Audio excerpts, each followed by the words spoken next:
عبادي الذين آمنوا إن أرضي واسعة فإياي فاعبدون كل نفس ذائقة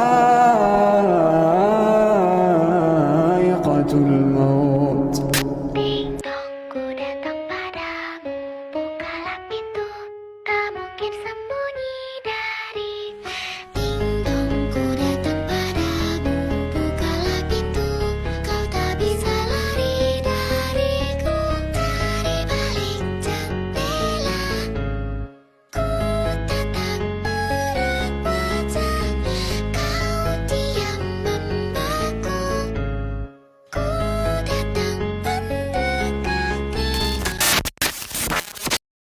Assalamualaikum dan selamat kembali ke channel seram kami. Malam ini, Abang Kopiah ingin menyampaikan sebuah email dari sahabat kami yang bernama Yusof. Yusof ni berasal dari Singapura. Dan inilah kisah seram beliau ketika memandu malam sebagai seorang Grab driver.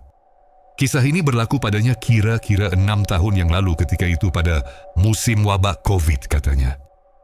Malam itu hujan renyai-renyai membasahi jalan raya Singapura yang biasanya sibuk, tetapi kini mula lengang.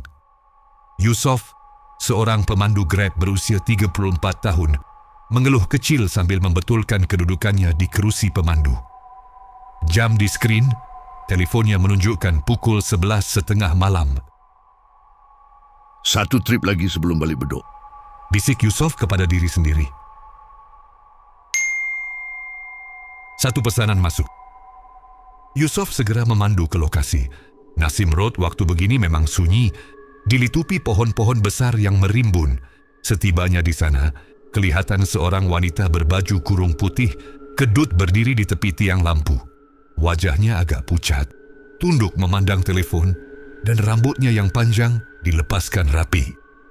Sebaik sahaja pintu belakang dibuka, bau harum bunga melur yang amat kuat memenuhi segenap ruang kereta Honda Vezel milik Yusof. Selamat malam, Cik. Jalan Haji Salam, ya? Tanya Yusof ramah, cuba memecah kesunyian malam menerusi cermin pandang belakang. Wanita itu hanya mengangguk perlahan tanpa bersuara. Sepanjang perjalanan melepasi PIA, nama singkatan bagi Pan Island Expressway, suasana di dalam kereta terasa luar biasa dingin. Yusof sudah menetapkan suhu pendingin hawa ke tahap paling rendah, namun bulu romanya tetap meremang. Setiap kali Yusof cuba menjeling cermin pandang belakang, wanita itu hanya memandang tepat keluar tingkap, langsung tidak berkedip. Mungkin dia penat balik kerja. Fikir Yusof, cuba menyedapkan hati sendiri. Dia langsung tidak tahu bahawa seminggu lalu telah berlaku satu kemalangan maut tragis di selekoh Nasim Road yang mengorbankan seorang gadis tempatan.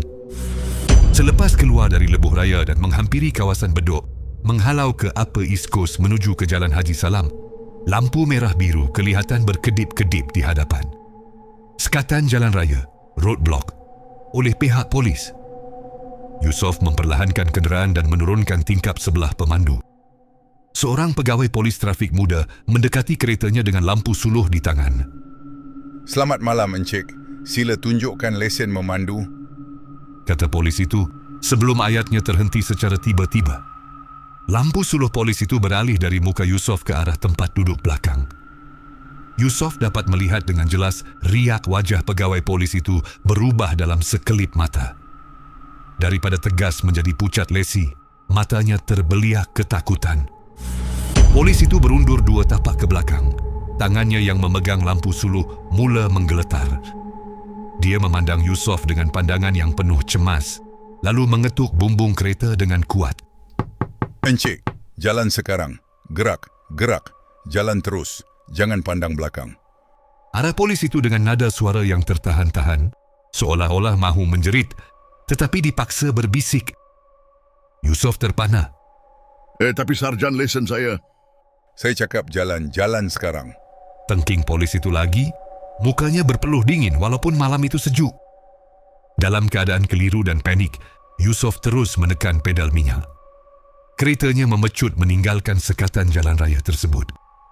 Jantungnya berdegup kencang. Kenapa polis tu macam nampak hantu? Kenapa dia suruh aku jalan? fikiran Yusof bercelaru. Perasaan tidak sedap hati mula menguasai dirinya. Yusof memberanikan diri. Perlahan-lahan, dia mengerling ke arah cermin pandang belakang untuk melihat reaksi penumpangnya tentang kejadian tadi. Tempat duduk belakang kosong.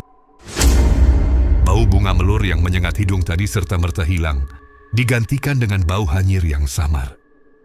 Di atas tempat duduk belakang yang kosong itu, hanya tertinggal beberapa titis air yang sejuk dan sekeping wang kertas $50 lama yang sudah reput. Yusof meremang satu badan. Tangannya menggigil di stering kereta. Tanpa dia sedar, Jalan Haji Salam yang dituju itu terletak berhampiran dengan tempat tinggal rumah penumpang misteri tadi itu. Tanpa berfikir panjang, Yusof mematikan aplikasi Grabnya malam itu juga dan terus memecut pulang ke rumah, bersumpah tidak akan mengambil penumpang di kawasan Nasim Road pada waktu tengah malam lagi. Siapakah yang telah Yusof tumpangkan malam itu?